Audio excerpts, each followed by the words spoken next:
The year is 1947. The Indian subcontinent, a land of vibrant colors and diverse cultures, is on the brink of monumental change. After centuries under British rule, the battle for independence is finally won, yet the sweet taste of freedom is tinged with a bitter reality. The once unified land is about to be torn apart. As the sun set on the British Empire, it cast long shadows over the Indian subcontinent. The end of colonial rule was in sight, but the path to freedom was fraught with uncertainty and shadowed by division. The question that echoed through the streets was not merely will we be free, but rather, what will freedom look like?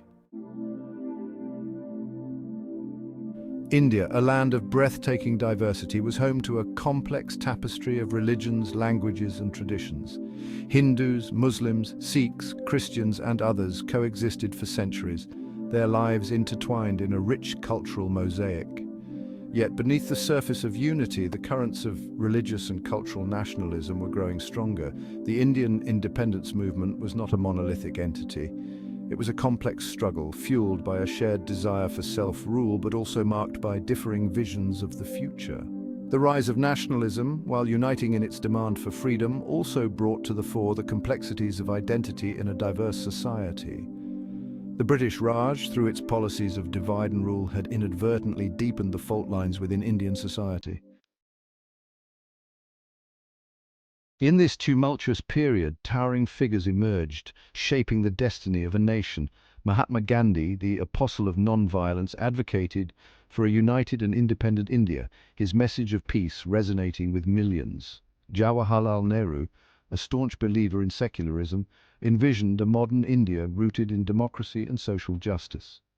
On the other side stood Muhammad Ali Jinnah, leader of the Muslim League, who became disillusioned by Hindu nationalist sentiment within the Indian National Congress.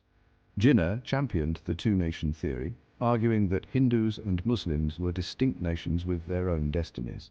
The clash between these competing visions set the stage for the partition of India and the birth of Pakistan.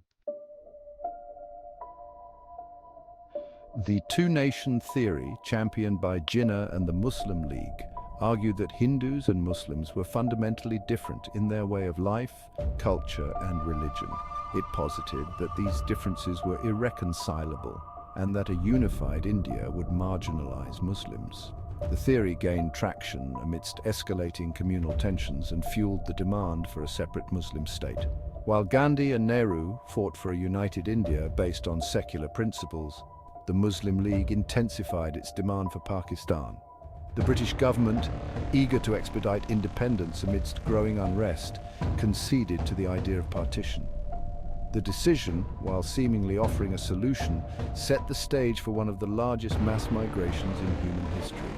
The partition of India was not merely a geographical division, it was a deep psychological and emotional wound on the subcontinent. With the Indian Independence Act of 1947, the die was cast. The once unified land was carved into two India and Pakistan. The Radcliffe Line, hastily drawn, became the new boundary, cleaving through provinces and villages, dividing families and communities. What followed was an unprecedented human tragedy.